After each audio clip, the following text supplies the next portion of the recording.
Okay, good morning, students. Let us start with lesson number 21. In this lesson, we are going to cover three things. पहला है to find equivalent dielectric constant. दूसरा है to find the common potential. और तीसरा है the loss of energy when two capacitors are connected across each other. चलें start करें with the first. In this question, in this diagram, you can see कि एक parallel plate capacitor है जिसकी plate area तो A है, separation distance D है। सभी जानते हैं कि ऐसे कैपेसिटर का कैपेसिटेंस होता है epsilon naught A divided by D। अब हमने इसमें दो डाइलेक्ट्रिक स्लैब इंसर्ट कर दिए। एक का डाइलेक्ट्रिक कांस्टेंट K1 दिखाई दे रहा है, दूसरे का डाइलेक्ट्रिक कांस्टेंट K2 है। इन दोनों का जो एरिया है, प्लेट एरिया, वो A/2 है, इसका भी A/2 है। नाउ हमें ये पता लगाना है कि अगर हम इन दोनों डाइलेक्ट्रिक स्लैब्स को हटा दें और इनकी जगह सिर्फ एक डाइलेक्ट्रिक स्लैब डालें जिसका प्लेट एरिया A हो, सेपरेशन डिस्टेंस D हो, तो उसका डाइलेक्ट्रिक कांस्टेंट क्या होगा? उस डाइलेक्ट्रिक कांस्टेंट को हम इक्विवेलेंट डाइलेक्ट्रिक कांस्टेंट कहते हैं। तो let us look at this figure again. ऐसे लग रहा है एज इफ यहाँ पे एक कैपेसिटर बन रहा है और यहाँ पे एक दूसरा कैपेसिटर बन रहा है। कैपेसिटेंस का जो फार्मूला है वो होता है dielectric constant K1 multiplied by epsilon not into the area of the plate, यहाँ पे A/2 है, डिवाइडेड बाय सेपरेशन डिस्टेंस। थोड़ी देर के लिए क्यों ना हम epsilon naught A/2 divided by D को x कह दें, तो ये कॉम्पैक्ट बन जाएगा एंड C1 की value will be K1 into x। ठीक इसी तरीके से students, can you on your own right C2? C2 will be the dielectric constant multiplied by, ये फॉर्मूला है epsilon naught A/2 divided by D, और epsilon naught A/2 divided by D को हम x लिखना चाहते हैं।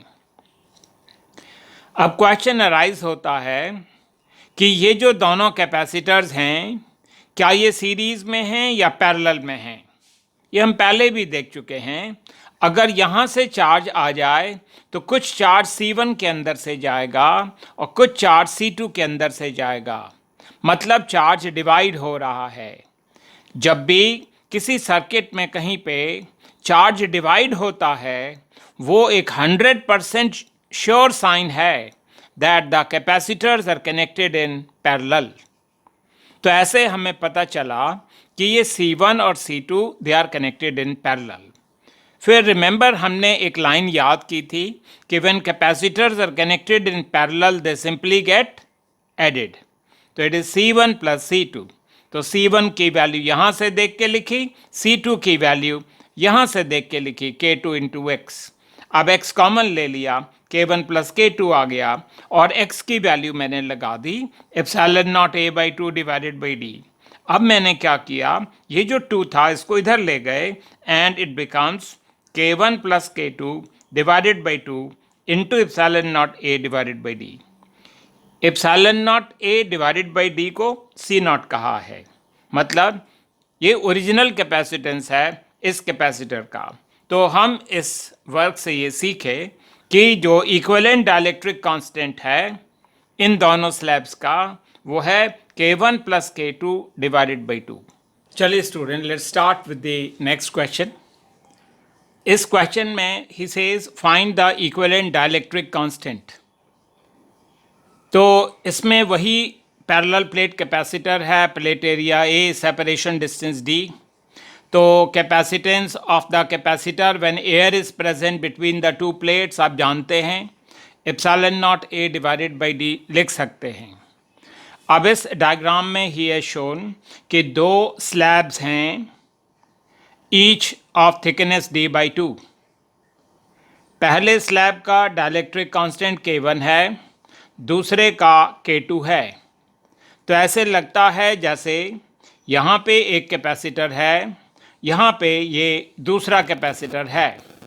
तो फर्स्ट कैपेसिटर को C1 मान लें, जैसे अभी किया था।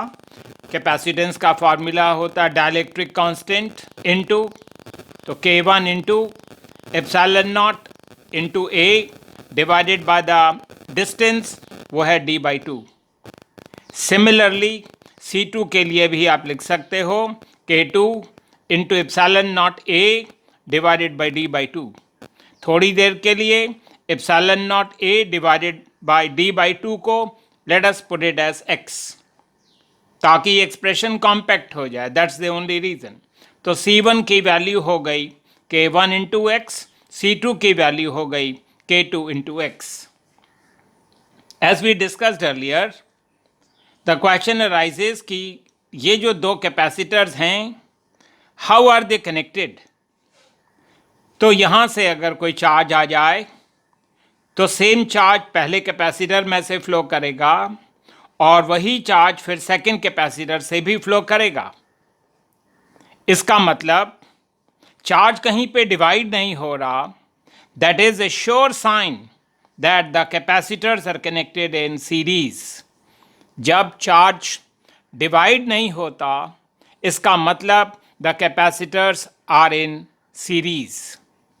अब स्टूडेंट्स यू विल रिकॉल कि जब capacitors are connected in series तो उनका जो इक्विवेलेंट कैपेसिटेंस होता है उसका शॉर्टकट आपने याद किया था in the form of a sentence, product of the two divided by sum of the two. तो यहाँ से देख के C1 की वैल्यू लिखी K1 इंटू एक्स, C2 की वैल्यू यहाँ से देख के लिख दी K2 इंटू एक्स, और यहाँ ये प्लस है। एक x हम कॉमन ले लेंगे, वो एक x इस x के साथ कैंसिल हो जाएगा।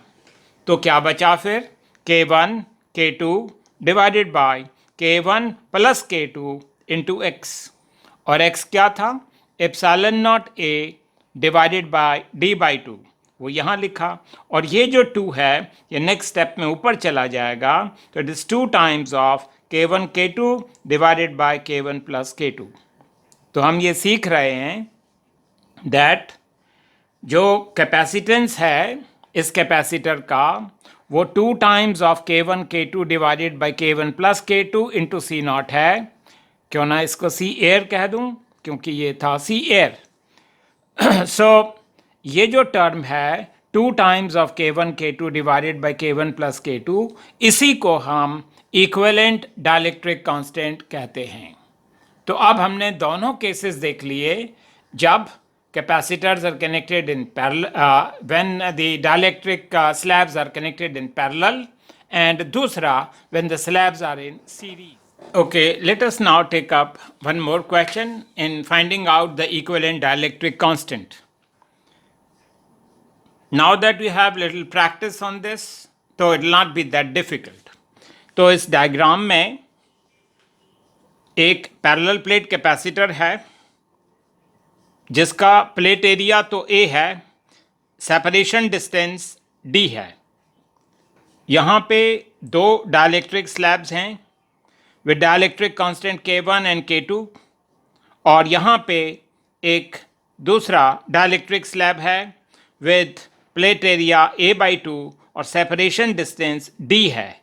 यहाँ पे D by 2 ईच थी, दिखाई दे रहा है ये। हम सबसे पहले यहाँ एक कैपेसिटेंस माने, यहाँ दूसरा माने, और ये थर्ड कैपेसिटर है। तो देयर आर 3 कैपेसिटर्स।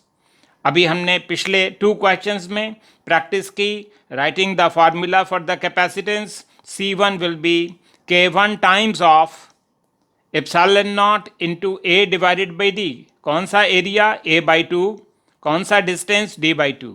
तो ये 2 कट जाएंगे एंड ये टर्म आ जाएगी epsilon naught A divided by D। Let us से कि epsilon naught A divided by D is C0। तो ये शॉर्ट फॉर्म में हो गया K1 इंटू C0। इसी तरीके से इस कैपेसिटर का capacitance will be k times of epsilon naught a by 2 divided by d by 2. सो वो हो गया epsilon naught A by D, उसको फिर से सी नॉट लिख दिया। मतलब ये है के वन इंटू सी नॉट, ये है K two into C naught. अब वी शुड आस्क आवरसेल्व्स कि ये दोनों जो कैपेसिटर थे ये how they are connected. I give you little time to think about it. Firstly let me talk about the third capacitor. तो वो K3 है, dielectric constant into epsilon naught, area A by 2 है divided by D. उस 2 को मैं यहाँ लिख रहा हूँ, तो K3 divided by 2 into epsilon naught A by D, उसकी जगह C नॉट लिख दिया। अब डिड यू फाइंड आउट कि C1 C2 how are they connected? देखिए ये चार्ज यहाँ से आ रहा है, कुछ चार्ज ऐसे जा सकता है और कुछ चार्ज ऐसे जा सकता है। इसका मतलब ये जो C1 C2 है they are connected in series, और ये जो आंसर आएगा, ये जो कैपेसिटेंस आएगा और C3 they would be then connected in parallel. So सबसे पहले let us talk about them. So C suffix 1 2 का मतलब है इक्विवेलेंट कैपेसिटेंस ऑफ 1 एंड 2, वो होगा product of the two divided by sum of the two. Values डाली हैं C1 और C2 की, ये C नॉट ऊपर और नीचे कैंसिल हो रहा है, तो वो हो गया K1 K2 divided by K1 plus K2 into what C naught. अब यहाँ पे ये दो कैपेसिटर नहीं हैं, अब यहाँ पे सिर्फ एक कैपेसिटर रह गया जिसकी वैल्यू हम C सफिक्स 1 2 से जानते हैं। ये जो C सफिक्स 1 2 है और C3 है, they are connected in parallel, and we have learn that sentence that when they are connected in parallel they simply get added। तो C सफिक्स 1 2 की वैल्यू यहाँ से पिकअप कर ली और C3 की वैल्यू यहाँ से देख के लिख दी, और C नॉट कॉमन ले लिया, और C नॉट कॉमन लेने के बाद लिख दिया epsilon naught A divided by D. And therefore आप देख रहे हैं कि ये जो एक्सप्रेशन है is of the form कि C is equal to something multiplied by epsilon naught A by D. This something itself is called as the equivalent dielectric constant. So equivalent dielectric constant इसका दिखाई दे रहा है K1 into K2 divided by K1 plus K2 plus K3 divided by 2.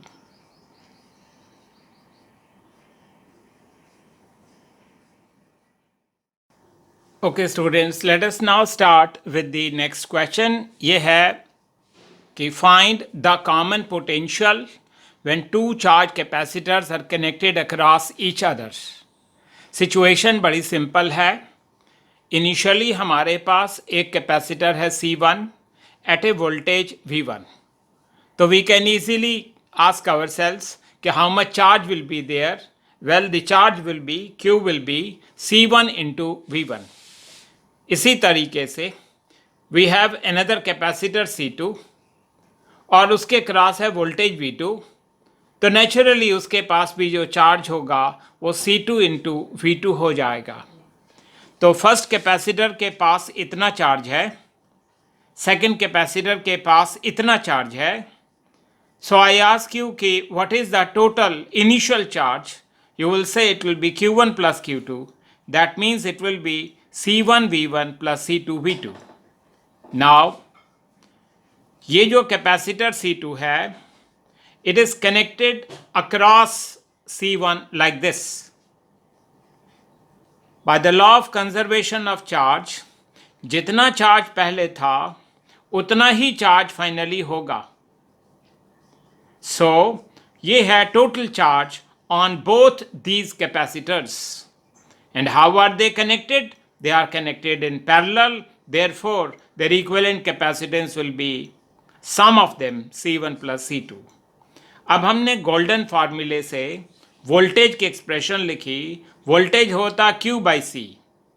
So charge क्या है? Total charge is C1 V1 plus C2 V2 and equivalent capacitance है C1 plus C2। तो dear students, ये बड़ा इंपॉर्टेंट फार्मूला है कि जब भी दो charged capacitors they connected across each other, तो there is a redistribution of charge, और उसके बाद they acquire a common potential, उस कॉमन पोटेंशियल को we call as C1V1 plus C2V2 divided by sum of the two C1 plus C2. Now you may like to know कि जो finally because there is redistribution, तो finally charge मान लिया first पे है Q1F, दूसरे पे है Q2F. सो चार्ज होता है C इंटू वी, तो ये हो जाएगा C1 इंटू वी सी, ये हो जाएगा C2 इंटू वी सी. हम डिवाइड कर सकते हैं एंड वी फाइंड कि जो फाइनल चार्ज होंगे on these two capacitors they will be in the ratio of the capacitance.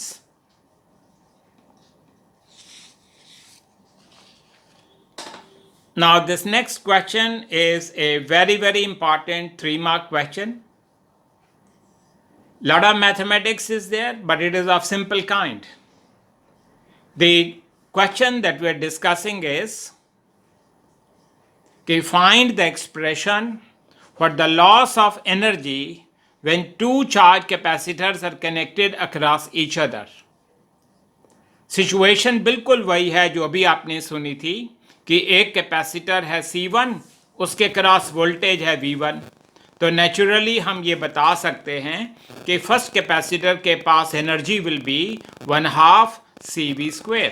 So it will be C1 into V1 square. इसी तरीके से हमारे पास एक दूसरा कैपेसिटर है C2 at a voltage V2. तो जो एनर्जी होगी stored with this capacitor will again be 1/2 CV². So that should be written as 1/2 C2 into V2 square. And now we will try to find total energy कितनी है. Of course it will be En1 plus En2, and I have to write this 2 here also. So that was pretty simple, writing down total initial energy. अब जब हम एक charge capacitor को किसी दूसरे capacitor के क्रॉस कनेक्ट करते हैं, तो अभी आपने सुना था कि there will be redistribution of charge and they will acquire क्या, एक कॉमन पोटेंशियल. वो जो कॉमन पोटेंशियल है उसका फार्मूला भी हम गा रहे थे. It was C1V1 plus C2V2 divided by C1 plus C2, और इसका इक्विवेलेंट कैपेसिटेंस होगा C1 plus C2. Now total energy finally हमको निकालनी है, कितनी होगी, 1/2 CV² फॉर्मूला लगा रहे हैं. C की जगह C1 प्लस C2 आ गया, कॉमन पोटेंशियल की जगह उसको स्क्वायर करके यहाँ हमने लिख दिया. एक C1 प्लस C2 वो कैंसिल हो जाता है, तो डिनोमिनेटर में C1 प्लस C2 रह जाता है. मीनिंग ये फाइनल एनर्जी है, ये इनिशियल एनर्जी है.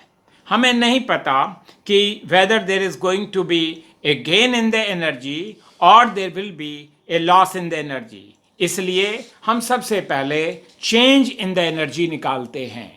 तो change in the energy is the total final energy minus the total initial energy. तो जो फाइनल एनर्जी की एक्सप्रेशन है, देखिए स्टूडेंट्स, यहाँ से देख के लिखी है, it is 1/2 C1V1 plus C2V2 का whole square divided by C1 plus C2. And उसके बाद हमने टोटल इनिशियल एनर्जी लिखी, energy with the first, energy with the second. इसके बाद हमने एलसीएम लिया है, तो C1 प्लस C2 एलसीएम हो जाएगा, जिसको मैंने बाहर लिख दिया. तो फर्स्ट टर्म ऐसे की ऐसे आएगी और उसको मैंने एक्सपैंड करके लिखा a plus B whole square. तो a² plus b² plus 2 times of a into B minus C1 into V1 square के साथ मल्टीप्लाई होगा C1 plus C2 minus C2 into V2 square के साथ मल्टीप्लाई होगा C1 प्लस C2. नाउ 1/2 हम पहले ही common ले चुके हैं. Now we have 1 divided by 2 into C1 plus C2 बाहर, C1 square V1 square plus C2 square V2 square, और ये वाली टर्म मैंने यहाँ लिख दी 2 times of C1 C2 V1 V2. उसके बाद माइनस, पहले ये टर्म मल्टीप्लाई करना है तो C1 स्क्वेयर V1 स्क्वेयर हो गया, फिर minus C1 into C2 multiplied by V1 square. इसी तरीके से माइनस, पहले C2 को इससे मल्टीप्लाई कर लो, C2 square V2 square, and then we will have minus C1 C2 V2 square. आप देख रहे हैं कि C1 square V1 square gets cancelled here, C2 square V2 square gets cancelled there. तो ये टर्म फिर अंदर बची। हर एक टर्म के अंदर एक टर्म है C1 C2, उसको हमने बाहर निकालना है, बाहर ले लिया C1 C2, तो अंदर क्या बचेगा? 2 times of V1 V2 minus V1 square minus V2 square. अब हम माइनस साइन बाहर ले लेते हैं और ये टर्म हो जाएगी V1 square plus V2 square minus 2 times of V1 V2, जिसको आप लिख सकते हैं V1 माइनस V2 का होल स्क्वेयर। तो ये आ गया चेंज इन द एनर्जी। ये माइनस साइन ये बता रहा है कि फाइनली कुछ एनर्जी कम हुई है। इसका मतलब ये माइनस साइन ये बता रहा है कि there has been a loss of energy. कौन सी एनर्जी? Electrostatic energy. और वो जो loss in the electrostatic energy है वो अपीयर कर जाती है in the form of heat, light and sound energy. तो स्टूडेंट्स, न्यूमेरिकल्स में ये बड़ा इंपॉर्टेंट फॉर्मूला हमने लर्न कर लिया कि loss in energy is 1/2 C1 C2 divided by C1 plus C2 into V1 minus V2 का होल स्क्वायर। देखिए, माइनस साइन तो सिर्फ ये बता रहा है कि देयर इज ए लॉस, लेकिन लॉस कितना है? वो इतना लॉस ऑफ एनर्जी हुआ है। Okay, let's start with the next question. ये क्वेश्चन भी स्टूडेंट बहुत ज़्यादा इम्पॉर्टेंट है। Many times it can even come for 5 marks. तो ये क्वेश्चन ये है कि एक पैरेलल प्लेट कैपेसिटर है with plate area A0, separation distance D0, and it is connected to a battery of voltage V0. तो नेचुरली हम इस कैपेसिटर का कैपेसिटेंस लिख सकते हैं, कितना चार्ज होगा वो लिख सकते हैं, क्या वोल्टेज है वो लिख सकते हैं, और इलेक्ट्रिकल फील्ड कितनी है बिटवीन द टू प्लेट्स, और एनर्जी ओरिजिनली कितनी है बिटवीन द टू प्लेट्स। ये 5 पॉइंट हम लिख सकते हैं। द क्वेश्चन सेज कि what will happen to these parameters. अभी I will come back to these parameters again. What will happen to these parameters अगर the battery is removed and a dielectric slab of constant K is introduced between the two plates such that जो plate area है वो A0 रहेगा और separation distance होगा 2 times of D0। Just to repeat the question, ये capacitor था connected to the battery. अब हमने बैटरी को हटा लिया, एक डाइलेक्ट्रिक स्लैब डाल दिया of thickness 2 times of D0 with plate area A0। हमें बताना है कि कैपेसिटेंस को क्या होगा, चार्ज को क्या होगा, voltage, electrical field and energy को क्या होगा। स्टूडेंट्स, इसमें जो सबसे ज़्यादा इम्पॉर्टेंट बात है वो एक ही है, वो जो यहाँ लिखी है कि जब आप बैटरी को हटा देते हो तो जो भी चार्ज कैपेसिटर ने स्टोर कर लिया था पहले, वो चार्ज कांस्टेंट रहता है। Meaning when the battery is removed the charge remains constant. हम ये भी सीख लें कि जब चार्ज विल रिमेन कांस्टेंट तो हम इलेक्ट्रिकल फील्ड का फार्मूला चार्ज के फॉर्म में लिखें और एनर्जी का फार्मूला भी चार्ज के फॉर्म में लिखें। एक दूसरी चीज़ हम सीख लें कि जब जैसे ये फार्मूला है epsilon naught A naught divided by D, कहीं पे अगर प्लेट्स के बीच में एयर है तो मुझे रियली में यहाँ पे 1 लिखना चाहिए। मतलब ये हुआ किसी भी फार्मूले में अगर एप्सिलॉन नॉट ए आता है तो उसके साथ एप्सिलॉन सफिक्स आर इनहेरेंटली होता है। वो जो एप्सिलॉन सफिक्स आर है वो डाइलेक्ट्रिक कांस्टेंट होता है। यू विल से यहाँ क्यों नहीं लिखा, यहाँ मैं लिखता यहाँ पे एयर है और dielectric constant of air is 1। तो let us go little slow in this. सबसे पहले कैपेसिटेंस का फॉर्मूला होता है epsilon naught into A divided by D, और ये हो जाएगा डी नॉट। चार्ज कितना होगा, charge is always C naught into V naught, और voltage by golden formula Q naught divided by C naught होता है। अभी हमने कहा कि इलेक्ट्रिकल फील्ड का फार्मूला चार्ज के फॉर्म में लिखना है, वो होगा Q divided by epsilon naught A, तो Q not into epsilon naught into A not.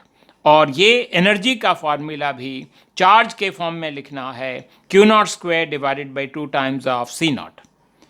Why we want to write these formulas in terms of charge, because इस particular situation में charge is remaining constant. अब let us start over here.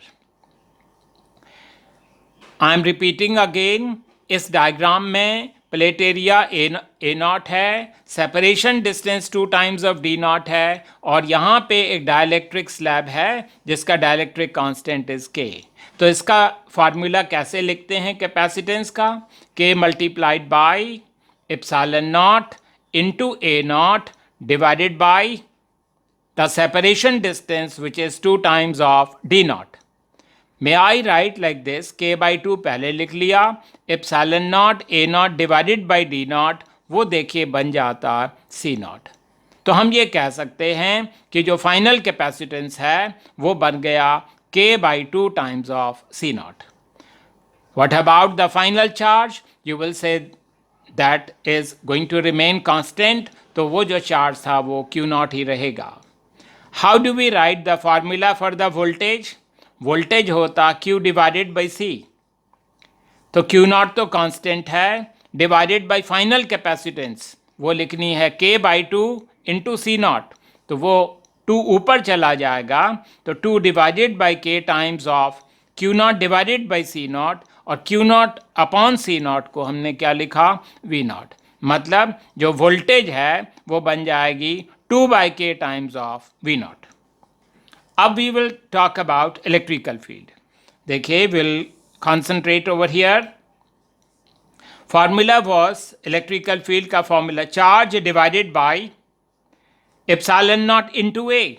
जहाँ जहाँ epsilon naught है उसके साथ हमने एक K लगाना है। So यहाँ आप देखें कि Q naught divided by epsilon naught A एक term 1 upon K like this, तो it becomes 1 upon K times of E naught। मतलब जो इलेक्ट्रिकल फील्ड है वो बन जाती 1 अपॉन के times.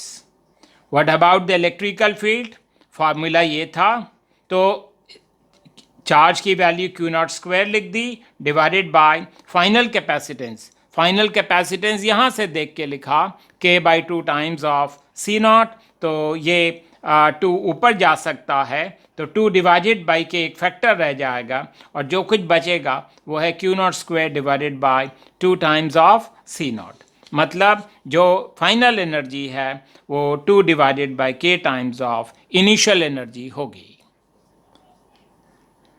So let us start with the next. इसमें भी सिचुएशन मोर और लेस सेम है। वही हमारे पास कैपेसिटर है connected to a battery voltage V, लेकिन इस केस में the battery remains connected to the voltage source. लेकिन हमने क्या किया, एक डाइलेक्ट्रिक स्लैब डाला with separation distance 2 times of D naught, plate area कितना है ए नॉट। तो जो मेन बात है, जब तक बैटरी कनेक्टेड रहेगी तब तक it will ensure that the voltage remains constant. तो जब आप ये सुनते हैं कि द वोल्टेज रिमेन्स कांस्टेंट, तो आपने जो इलेक्ट्रिकल फील्ड के और एनर्जी के जो फार्मूले हैं वो भी वोल्टेज के फॉर्म में ही लगाने चाहिए। अब हम स्टार्ट करते हैं कैपेसिटेंस का फार्मूला। वो यहाँ पे it will be 1 into epsilon naught into A naught divided by D naught. Voltage तो वी नॉट है ही, चार्ज होगा C naught into V naught, वो फार्मूला है। और इलेक्ट्रिकल फील्ड का formula students in terms of voltage होता है V divided by D naught, और एक फार्मूला एनर्जी का आपने पढ़ा 1/2 C V square C naught into V naught square. अब हम फाइनल कैपेसिटेंस की बात करते हैं। How do you right the capacitance? K multiplied by epsilon naught A naught divided by separation distance 2 times of this. तो K by 2 बाहर ले लिया and epsilon naught into A naught divided by D naught, वो बन गया C naught। तो मतलब जो कैपेसिटेंस है वो K by 2 टाइम्स हो गया of C naught। I ask कि वोल्टेज का क्या होगा? यू विल से क्योंकि बैटरी रिमेन्स कनेक्टेड इसलिए voltage will remain constant. What about the final charge? देखिए चार्ज का फार्मूला होता है C इंटू वी, तो ये है सी एफ हो जाएगा फाइनल कैपेसिटेंस, तो वो है K by 2 times of C naught into V naught. तो C naught into V naught Q naught हो जाता है, तो चार्ज हो जाता है K by 2 times of Q not.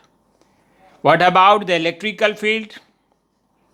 आप यहाँ देखें electrical field is V naught divided by D naught, तो final voltage is V naught itself, और जो सेपरेशन डिस्टेंस है वो 2 टाइम्स ऑफ डी नॉट है, तो V naught divided by D naught को हम ई नॉट लिखते हैं। So it becomes final electrical field is 1/2 of the initial electrical field.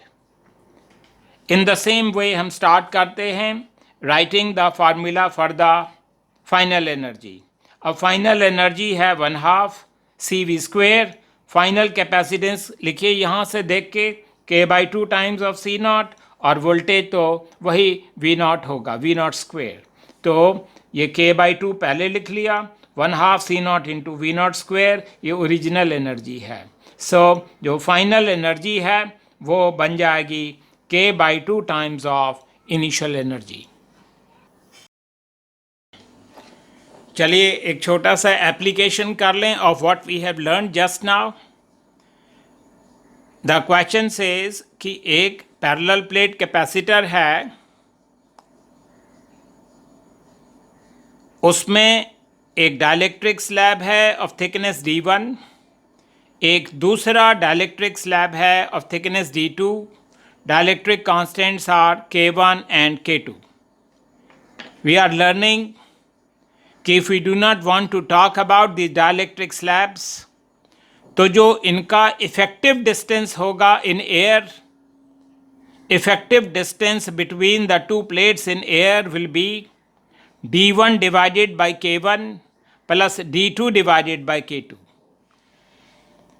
The question asked is कि हमारे पास एक पैरेलल प्लेट कैपेसिटर है, प्लेट सेपरेशन D नॉट है, area A not है, and it is connected to a battery of voltage V naught. Finally, what we have done is हमने battery को connected रखा, plates के बीच में 2 डाइलेक्ट्रिक स्लैब डाल दिए, each of separation D not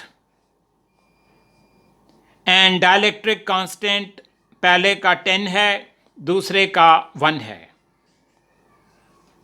we are going to talk about कि what will happen to the capacitance now, the electrical field now, and energy density if the battery remains connected.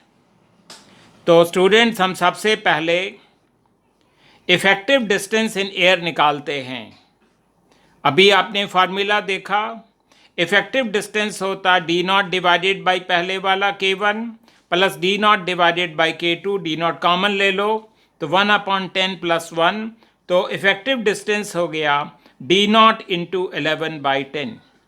Students अभी तक हमने कुछ ज़्यादा नहीं किया, simply हमने इन dielectric slabs को एक तरीके से हटा दिया और इनकी जगह हमने एयर माना, और वो जो डिस्टेंस है वो है 11/10 of D naught. Now in the next one, firstly तो हमको ये कहना पड़ेगा कि क्योंकि द बैटरी रिमेन्स कनेक्टेड, तो what is going to remain constant is the voltage. हम पहले कैपेसिटेंस का फार्मूला लिख लें, which is epsilon naught A naught divided by D naught. Electrical field का फार्मूला लिख लें, क्योंकि बैटरी रिमेन्स कनेक्टेड तो वोल्टेज के फॉर्म में लिखना है V naught divided by D naught. और एनर्जी डेंसिटी हम लिखने जा रहे हैं. एनर्जी डेंसिटी होता energy divided by volume. Energy का फार्मूला है 1/2 C naught into V naught square divided by volume will be A naught into D naught. तो ओरिजिनली ये सिचुएशन है. अब हमें सिर्फ ये याद रखना है कि ये डाइलेक्ट्रिक स्लैब्स अब नहीं रहे. इनकी जगह हम जो इफेक्टिव डिस्टेंस हमने निकाल लिया वो है 11/10 of D naught. And now on the basis of this we are going to work. जो फाइनल कैपेसिटेंस है वो होगा epsilon naught into A naught divided by the effective distance. देखिए इफेक्टिव डिस्टेंस यहाँ फिर दिखा दूँ, 11/10 ऑफ डी नॉट था, तो वो यहाँ मैंने लिखा 11/10 और ये 10 फिर ऊपर चला जाएगा. सो इट टेल्स अस कि जो फाइनल कैपेसिटेंस है वो 10/11 हो गया of C naught. So C F is going to decrease by a factor 10/11. अब हमने इलेक्ट्रिकल फील्ड की बात करनी है. फॉर्मूला वही रहेगा V डिवाइडेड बाई डी. कौन सा D? Effective distance. और इफेक्टिव डिस्टेंस कितना था? 11/10 ऑफ दिस. तो ये 10 ऊपर चला गया, 10/11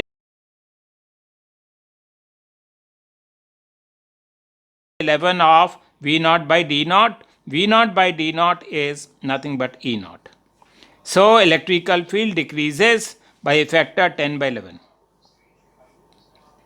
Now we would like to talk about the final energy density. तो फाइनल एनर्जी लिखी 1/2 CF into V naught square divided by the area which is A naught into D effective. So 1/2 final capacitance यहाँ से देख के लिख दिया 10/11 of C naught. Then V naught square divided by A naught into जो effective distance था वो हमने निकाला था, वो है 11/10 ऑफ डी नॉट. तो आप देख रहे हैं कि इसके बाद हमने 1/2 C naught into V naught square divided by A naught D naught एक साथ लिख दिया. 10/11 है, ये 11/10 है, तो ऊपर चला जाएगा और ये हो जाएगा 10/11 का होल स्क्वेयर. सो जो फाइनल एनर्जी डेंसिटी है वो डिक्रीज कर जाती है बाई ए फैक्टर 10/11 का whole square. So that is all about today's lesson. Dear students, many students they telephone and ask me कि इन सब चीज़ों को एग्ज़ाम में कैसे लिखा जाएगा.